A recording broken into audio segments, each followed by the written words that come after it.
A Nobel Prize-winning physicist stared at the numbers on his screen and realized something was deeply wrong. Not wrong with the telescope, not wrong with the calculations, wrong with our understanding of reality itself. For nearly 100 years, humanity believed it had finally decoded the universe. We built an elegant cosmic blueprint, a model so successful it could explain galaxies, predict the remnants of the Big Bang, and describe the evolution of the cosmos across billions of years. It was one of the greatest intellectual achievements in human history. Then a new telescope opened its eye. The James Webb Space Telescope was designed to look farther than any machine ever built. Scientists expected it to confirm what they already knew. Instead, it found galaxies that seemed impossible, measurements that refused to agree, and clues suggesting that something fundamental might be missing from the story. The deeper astronomers looked, the stranger the universe became. Imagine discovering that the map you've trusted your entire life is wrong. Not completely wrong, but wrong enough that entire continents may be missing. That is where cosmology stands today. Because right now, the most precise measurements ever made are telling scientists two completely different stories about the universe. And both stories appear to be true. What happens when reality refuses to follow its own rules? That's the mystery we're about to explore. The number that shouldn't exist. Every scientific revolution begins with something small. A strange observation. A tiny discrepancy. A number that refuses to behave. For modern cosmology, that number is called the Hubble constant. At first glance, it sounds harmless. It's simply the measurement of how fast the universe is expanding. Every second, galaxies drift farther apart as space itself stretches between them.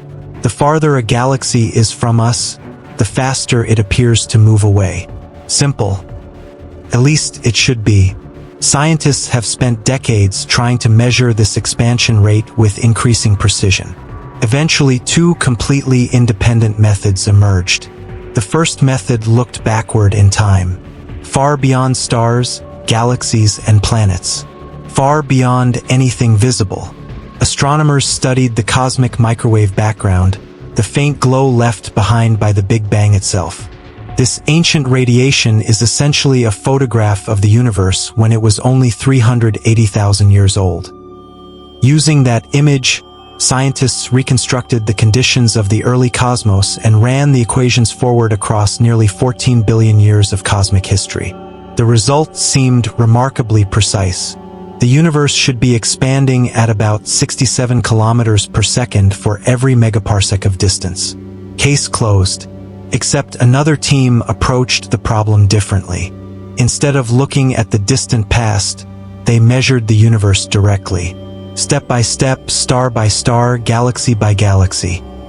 They used pulsating stars called Cepheid variables as cosmic mile markers.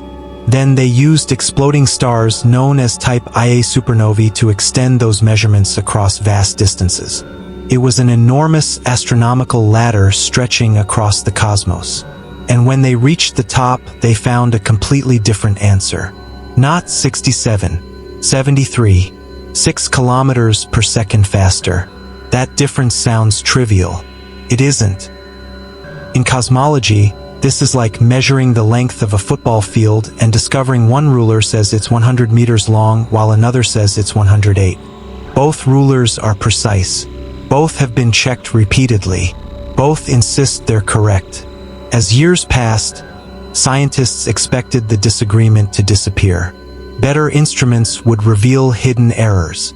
Someone would find a mistake. The problem would go away. Instead, the opposite happened. The measurements became more accurate, and the disagreement became stronger. By the early 2020s, physicists had a name for this growing mystery: the Hubble Tension, a name that sounded mild. But behind closed doors, many scientists were beginning to wonder whether it represented something far more dangerous. Because if the expansion rate of the universe is wrong, then everything built on top of it might be wrong too. The telescope that was supposed to save the theory. For a while, most astronomers weren't worried. History had taught them that strange measurements usually have ordinary explanations. Telescopes make mistakes. Instruments have limitations. Data can be misleading. The leading suspect was something called stellar crowding. Many of the Cepheid stars used to measure cosmic distances live inside crowded regions of galaxies packed with countless neighboring stars. From millions of light years away, several stars can blur together into a single point of light. If that was happening, those Cepheids would appear brighter than they really were. Brighter stars would seem closer. Closer galaxies would make the universe appear to expand faster. Problem solved. At least that was the expectation. Then the James Webb Space Telescope arrived. Webb wasn't just another telescope. It was the most powerful space observatory ever built. Its massive gold-coated mirror could see deeper into space and with greater clarity than anything that came before it. Many scientists believed Webb would finally settle the argument. If stellar crowding was creating the illusion, Webb would expose it immediately. The distances would change. The expansion rate would drop. The Hubble tension would disappear. Instead, Webb delivered a shock. When astronomers pointed it toward the same Cepheid stars, they found almost exactly what Hubble had seen. The stars weren't hiding behind measurement errors. They weren't being distorted by neighboring light. The distances held. The calculations held. And the expansion rate remained stubbornly high. 73. The number refused to move. Years of increasingly precise observations only reinforced the result. Every new dataset seemed to close another escape route. Every explanation that looked promising eventually collapsed under scrutiny. What had begun as a minor disagreement was transforming into something much larger. Because now the problem wasn't that astronomers couldn't measure the universe correctly. The problem was that they could. And the universe was telling them something they didn't want to hear. If both measurements were accurate, then somewhere between the birth of the cosmos and the present day, something important was missing from the story. Something invisible. Something powerful. Something capable of changing the entire history of the universe. Galaxies that should not exist.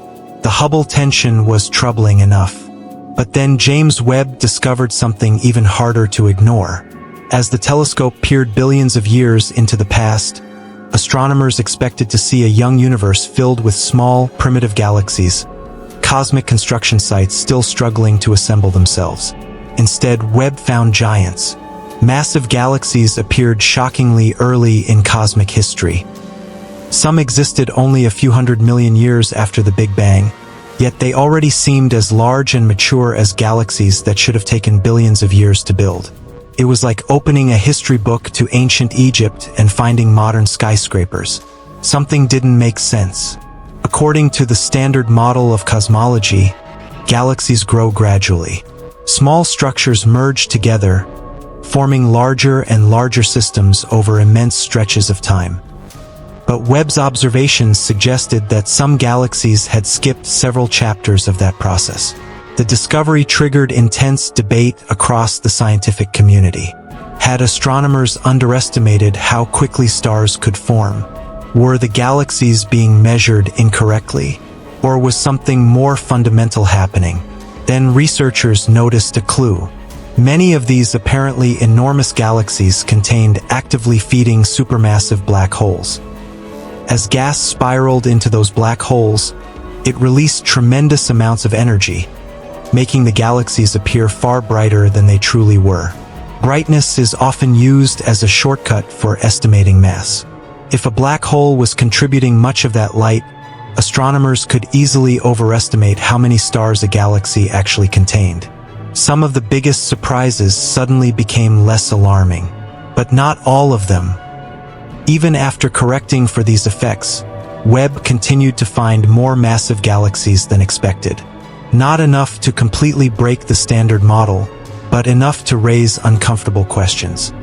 The early universe appeared unusually efficient at building stars, assembling structure, and creating order. And every new observation pointed toward the same conclusion. The first billion years of cosmic history may have been far stranger, far more active, and far less understood than anyone had imagined. The universe wasn't behaving like a newborn. It was behaving like something that had grown up far too fast. The edge of what we know. Today, the standard model of cosmology is still standing. That is important to understand. Despite the headlines, scientists have not discovered that everything is wrong. The model still explains an astonishing amount of reality. It accurately describes the afterglow of the Big Bang, the abundance of elements across the universe, and the large-scale distribution of galaxies stretching billions of light-years into space. No competing theory can yet match its success. And yet, the cracks remain. The Hubble tension refuses to disappear. The early universe continues to look more complex than expected. Dark matter, the mysterious substance believed to make up roughly a quarter of the cosmos, has never been directly detected. Dark energy, the force apparently driving the accelerated expansion of the universe, remains one of the greatest mysteries in science. We know its effects. We don't know what it is. That's an extraordinary situation. Imagine building a map of an entire continent while knowing that 95% of the landscape is invisible. That's essentially where cosmology stands today. Some researchers believe a new form of energy briefly existed shortly after the Big Bang. Others suspect dark matter behaves differently than current models predict. Some think the answer lies in physics that has not yet been discovered. No one knows, and that's what makes this moment so remarkable. The most advanced telescopes ever built are collecting data at an unprecedented rate. Every observation pushes deeper into the universe's past. Every measurement tests ideas that once seemed untouchable. Somewhere within those observations may be the clue that changes everything. History shows that the greatest breakthroughs often begin as contradictions. What first appears to be a flaw in our understanding can become the doorway to a deeper truth. Perhaps that's what we're witnessing now. Not the collapse of cosmology, but the beginning of its next chapter. Because the universe isn't simply giving us answers anymore. It's asking questions. And for the first time in decades, humanity doesn't know what the answers will be.